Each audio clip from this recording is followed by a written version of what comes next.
On vous souhaite la bienvenue à ericlatour.com. Dans quelques instants, on reçoit le propriétaire d'Origine Yoga qui se prépare et se relève aussi une pandémie extrêmement difficile pour ce genre de commerce.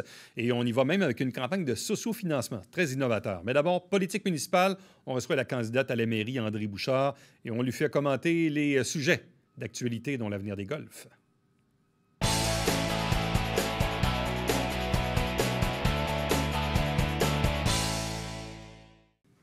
Parlons politique municipale, campagne électorale. Plusieurs sujets, disons, dans les derniers jours sont apparus, disons, sur le radar de l'actualité. On a parlé, entre autres, du fameux recyclage. Est-ce qu'on veut le retour aux semaines pour la collecte? On a parlé de l'avenir des golfs. Et aussi, la candidate à la mairie, André Bouchard, nous amène sur le terrain du harcèlement psychologique et de l'intolérance. Bref, elle est avec nous aujourd'hui. Bonjour et bienvenue. Bonjour, M. Latour. Bon, vous avez même fait un peu un jeu de mots avec votre adversaire, dont le slogan est digne de confiance. De ce que je comprends pour vous, M. Laplante n'est pas digne de confiance parce qu'il fait toujours l'objet de plaintes en harcèlement psychologique de la part de 3 employés. Bien, j'ai de la misère à comprendre quand on a fait du harcèlement sur des employés, comment on peut être digne de confiance pour des citoyens.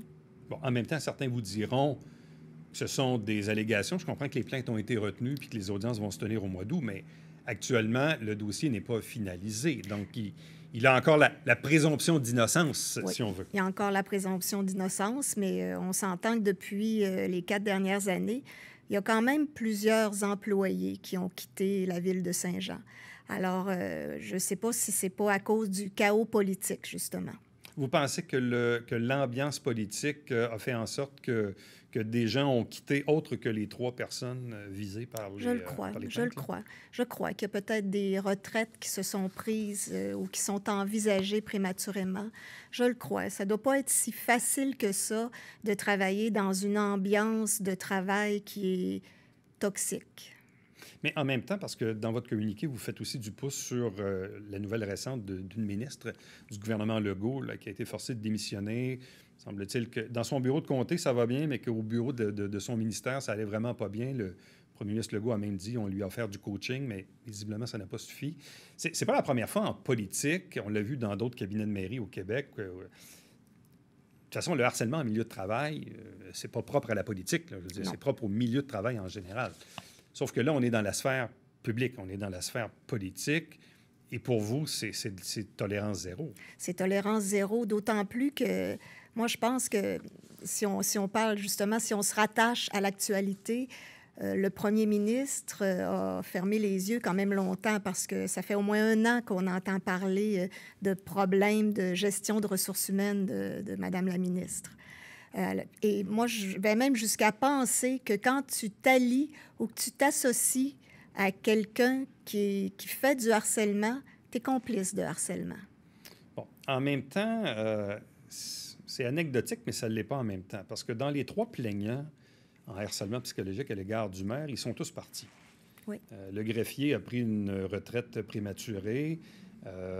Sylvain Latour, quant à lui, évidemment, ses conditions n'étaient pas trop réunies. Il y a eu une négociation de fin de contrat. Le directeur général, de ce que j'ai compris, on a essayé de rouvrir son contrat, puis finalement, il s'est tanné, puis il est allé voir ailleurs. Mais bref, donc ces 3 employés-là, aujourd'hui, ne sont plus à l'emploi de la ville. Qu'est-ce qu'on doit décoder? Qu'est-ce qu'on doit décoder? Ils étaient sans doute... Bien, j'imagine que les gens, s'ils étaient heureux au travail, monsieur le greffier n'aurait pas pris prématurément sa retraite. Quand tu es satisfait de tes conditions de travail ou de l'ambiance de travail, peut-être que le directeur général n'aurait pas accepté un autre poste à Québec. Quant à monsieur Latour... je pense qu'il était visiblement pas heureux au travail non plus. Alors, mais le tribunal administratif du travail conviendra de ce qu'il y aura à faire quelque part à la fin de l'été. Mais tout ça va coûter des sous à tout le monde. Évidemment. Bon. En même temps, je disais en introduction, vous faites un peu du pouce sur le slogan. Je comprends que c'est un slogan publicitaire électoral, comme tous les partis en ont. M. Laplante a fait le choix d'avoir un slogan qui dit « digne de confiance ». Pour vous, qu'est-ce que ça résonne? J'ai été très étonnée quand j'ai vu ce slogan-là, même que je pensais que c'était pas sérieux. Je pensais pas que c'était une vraie campagne, parce que pour moi, un maire qui n'a pas réussi à exercer du leadership puis à mobiliser les gens autour de lui, c'est pas quelqu'un qui est digne de confiance. Il n'y a pas eu de développement économique à Saint-Jean pendant 4 ans. Il y a beaucoup de gens qui sont restés sans réponse face à leurs questions.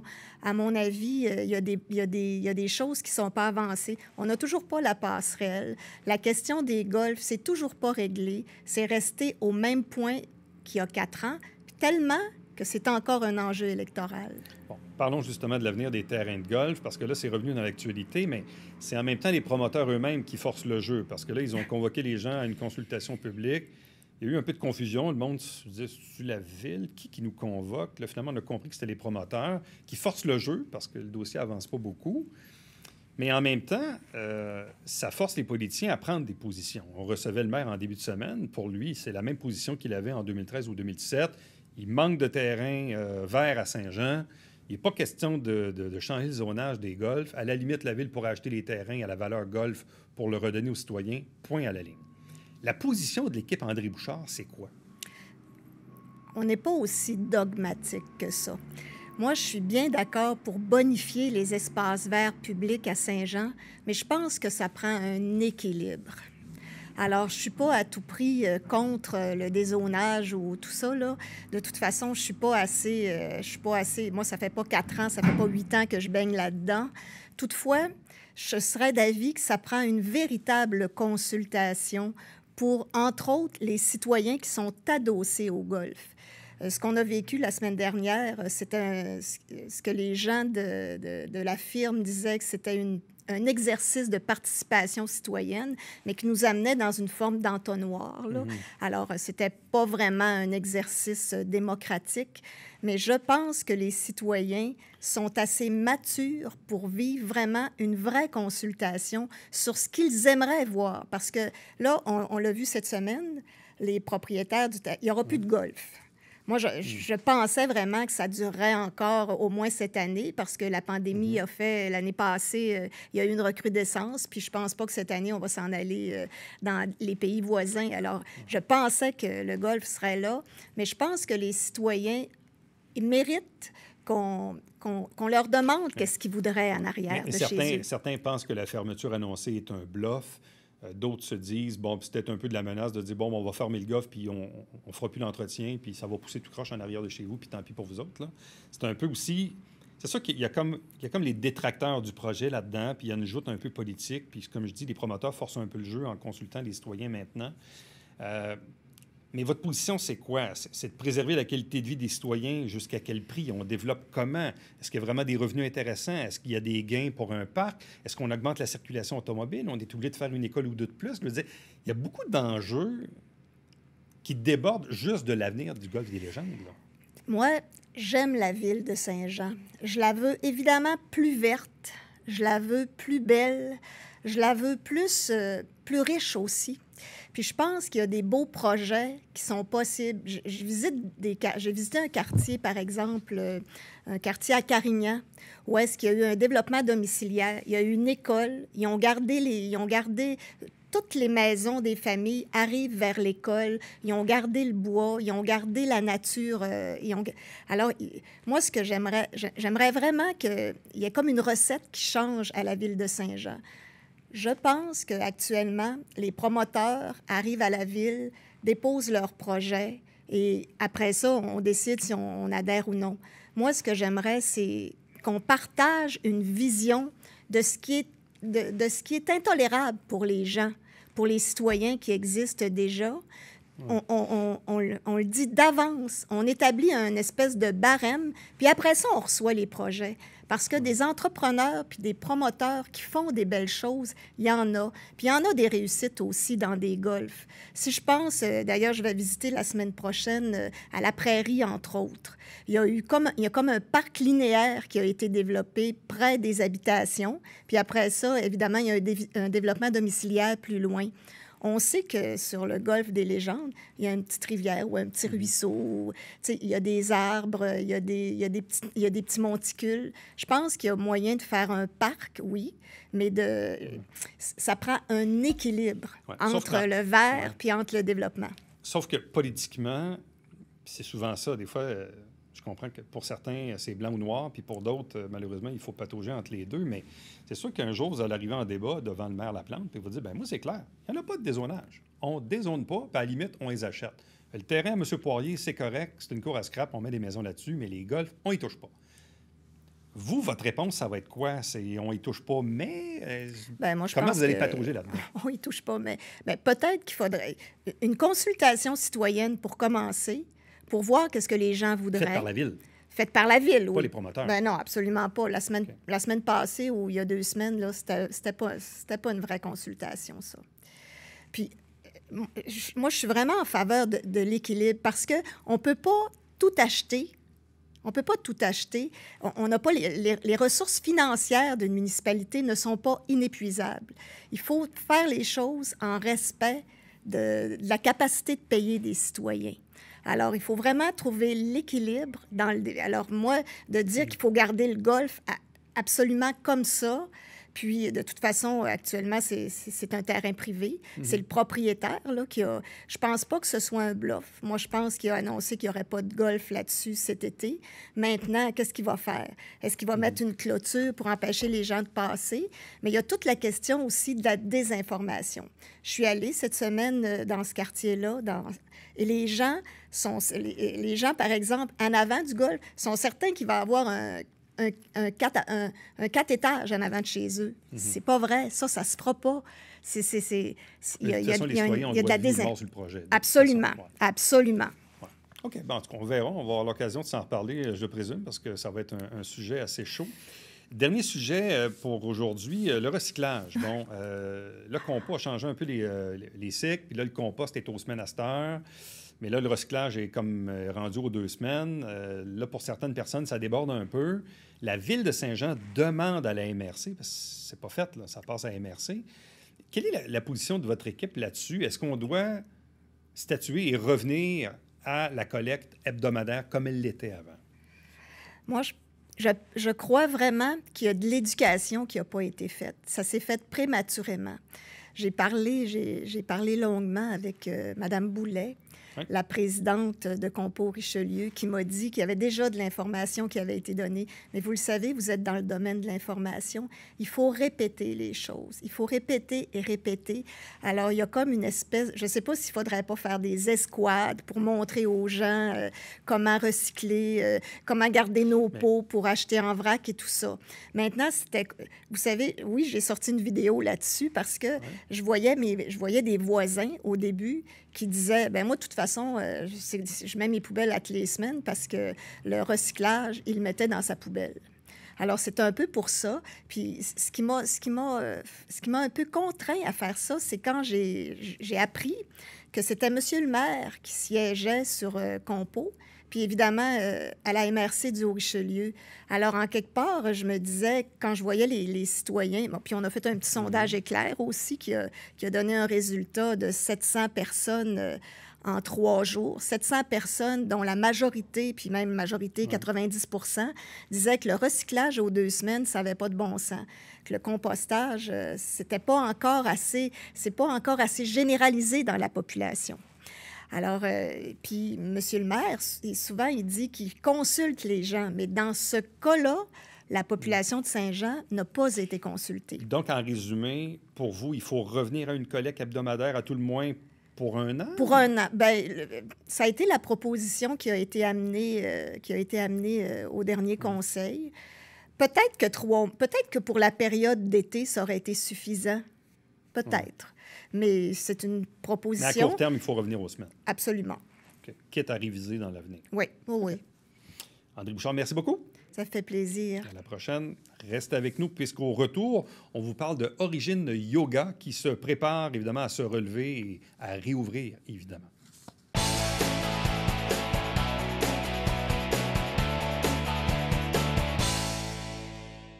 Oh François, quel show cette semaine à Sport Express! La frénésie du vélo avec Pascal Deslauriers de Vélozone. En deuxième partie, Spike Ball, Round Net, tu connais ça? Avec Alexandre Lamar, hein? Ouais. Tu sais, le sport qu'on voit souvent dans les parcs, comme ça. Ne manquez pas ça.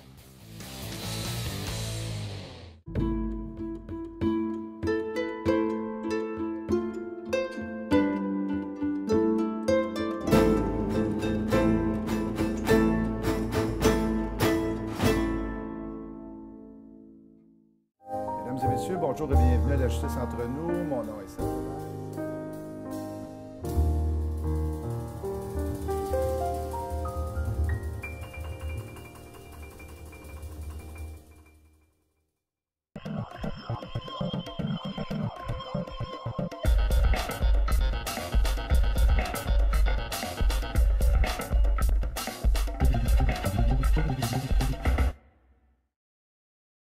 Mesdames et messieurs, bon matin et bienvenue à votre télébingo sur les ondes de télévision du Haut-Richelieu. Vous aimeriez jouer au bingo dans le confort de votre foyer? C'est possible. Tous les dimanches matins, 9h30, à la télévision du Haut-Richelieu, maintenant en haute définition au 609. Pour vous procurer les livrets du télébingo, c'est facile. Consultez la liste de nos 30 dépositaires au www.tvhr9.com.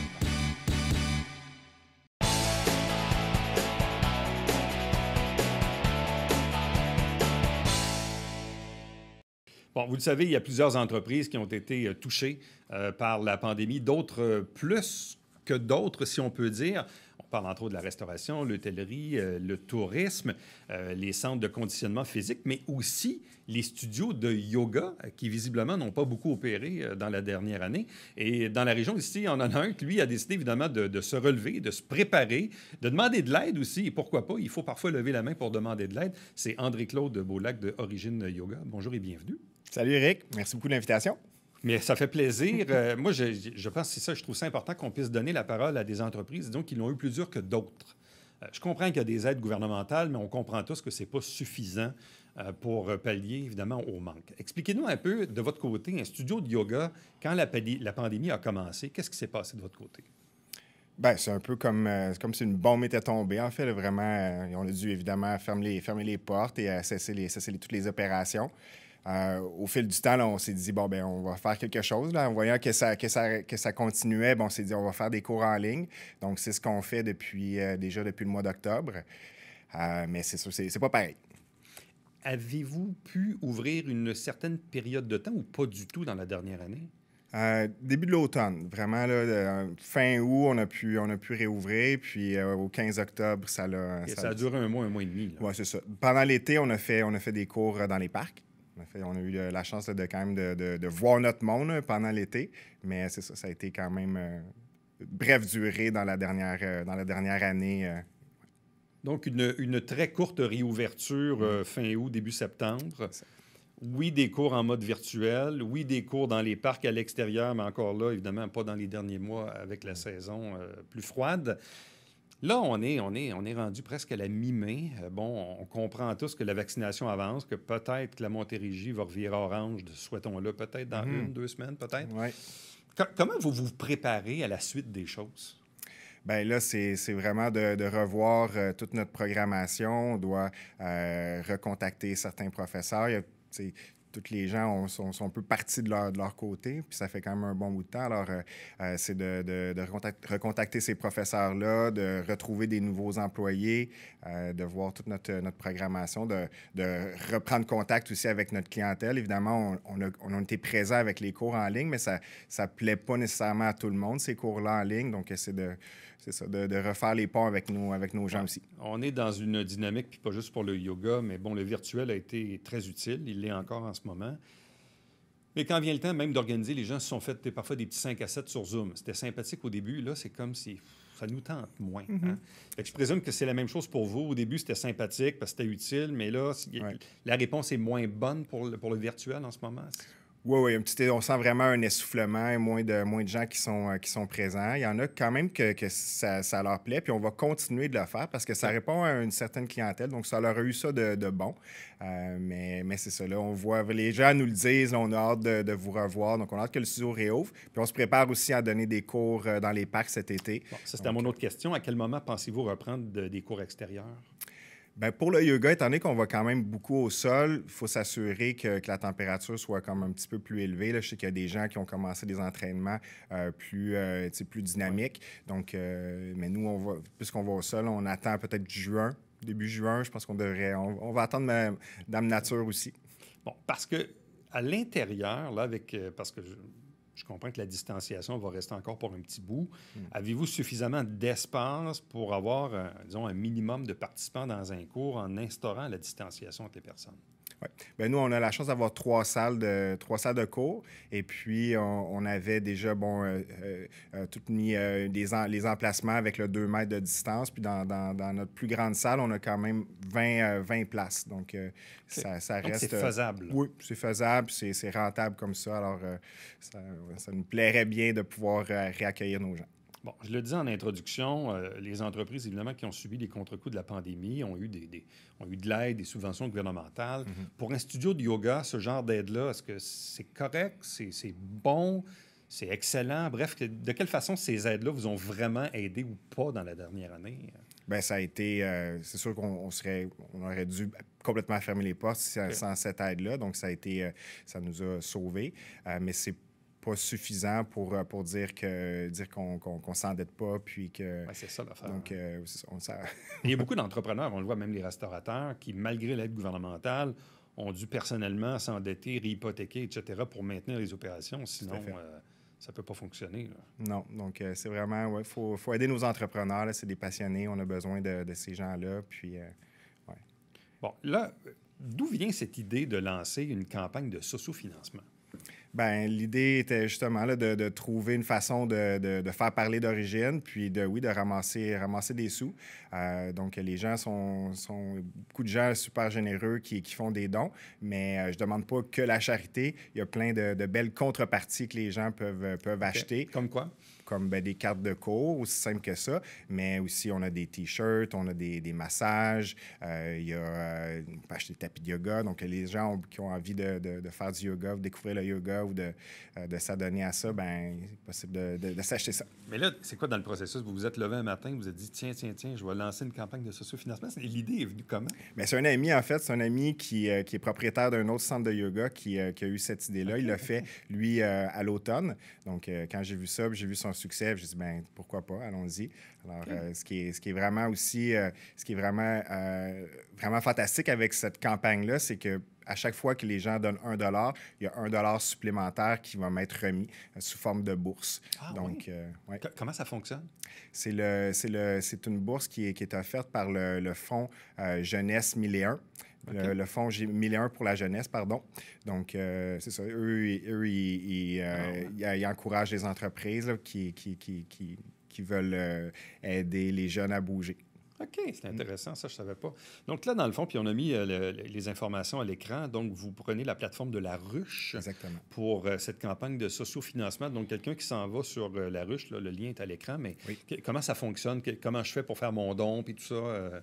Bon, on va tout simplement là, prendre les informations des gens. Le paiement se fait par carte de crédit. Vous allez aller choisir la contrepartie qui vous intéresse. Okay. Donc, que ce soit justement un T-shirt, un massage, une carte de cours, de yoga ou autre. Donc, on en a, je pense, une douzaine. Donc, on choisit ça. Puis, à ce moment-là, à la fin de la campagne, c'est prélevé sur les cartes de crédit. Donc, il faut vraiment que j'atteigne mon objectif qui est de 25 000 pour pouvoir avoir accès à ces sommes-là. Si j'arrive à 23 000, ben, ça finit. Il n'y a rien qui se passe, il n'y a pas de bourse. Il faut vraiment atteindre l'objectif. Oui, sans quoi les gens ne seront même pas débités là, des achats qu'ils ont faits. C'est comme une promesse de don qui va se faire le 31 mai si l'objectif est atteint. C'est ça. Mais là, si l'objectif est atteint, est-ce que j'en déduis qu'il y a aussi... Donc, la bourse va être de quoi? 25 000 aussi? Tout à fait. Ah, tout à fait. Ouais. Donc, si vous recueillez 25 000, vous allez avoir un 25 000 de plus. Oui. Donc, c'est vraiment très important. Oui, c'est une belle somme qui va nous aider vraiment à repartir parce qu'on ne s'attend pas à ce que ça va repartir nécessairement du jour au lendemain. Non, les gens vont revenir tranquillement et tout ça. Donc, on a besoin de cette aide-là. OK. Et là, dans le fond, vous vous donnez quoi? Un mois, max? Hein? C'est jusqu'au 31? C'est ça. Ben, en fait, là, ça fait déjà 2 semaines, un petit peu plus, là, qu'on a démarré la campagne. On est à 56 %, donc à 14 000 $. Ah oui, et déjà? Puis, ouais, c'est très bon. C'est très bon, oui. Ben, c'est souvent ça. Là, en début, ça part fort. Là, les amis, la famille, les gens qui contribuent. Mais là, on rentre dans le plus coriace. Là, mais les gens ont une contrepartie. Ils font un don, mais ils reçoivent quelque chose en retour. C'est ça, exactement. C'est vraiment intéressant. Je ne connaissais pas la ruche comme telle, là, cette plateforme-là. Tout le monde y gagne. Ben, c'est intéressant. Puis, si vous avez donc votre 25, donc votre 50 000, vous allez faire quoi avec le 50 000? Bien, c'est vraiment pour nous aider, comme je vous l'expliquais, à préparer. Donc, c'est de réengager des employés, de retrouver des nouveaux professeurs, de partir des nouveaux programmes, de partir des nouvelles formations, des nouveaux ateliers. Et puis, bien, c'est ça, tout ce qui entoure les opérations. C'est quoi le bénéfice du yoga? Ouf, là, il faudrait avoir une entrevue juste là-dessus. Là. Il y en a énormément. C'est vraiment en croissance. On parle avec des amis, des collègues, puis, tu sais, avant, quelqu'un qui faisait du yoga, c'était un extraterrestre. Aujourd'hui, tu parles dans tes amis, puis, ah ouais, je fais du yoga. C'est plus commun que ça ne l'était avant. Donc, d'où vient cette popularité-là du yoga? Bien, je pense que ça parle à plein de gens parce que chaque personne, justement, trouve un peu son bénéfice. Puis ça peut être vraiment différent pour une personne que pour une autre. Il y en a que ça va être vraiment plus physiquement, là, vraiment aller chercher de la souplesse. Il y a un côté mise en forme. Ça peut être très dynamique aussi, le yoga. D'autres personnes, c'est vraiment plus pour se calmer, pour s'enraciner, pour évacuer du stress. Donc, ça vient toucher à plein d'aspects de la santé. Donc, Origine Yoga, ça existe depuis 2012. Évidemment, dernière année assez difficile avec la pandémie. On le comprendra. Donc, campagne de socio-financement via la ruche. Les informations sont en bas d'écran. Donc, bonne chance. Puis, on va souhaiter, bien sûr, qu'on puisse rouvrir et d'atteindre l'objectif aussi. Oui. Je vous le souhaite. Merci infiniment de ton aide, M. Éric. Restez avec nous. Au retour, c'est le mot de la fin.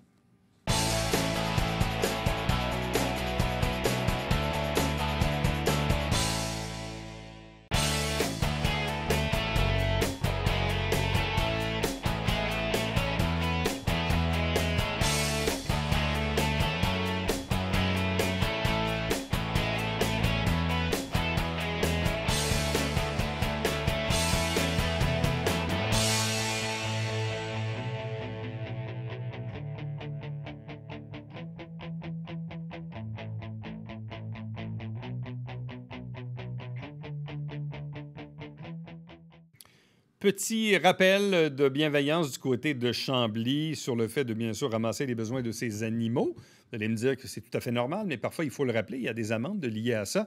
Et d'ailleurs, j'aimais bien le titre du communiqué de la ville de Chambly. On dit « L'affaire est dans le sac ». À demain. Bye-bye.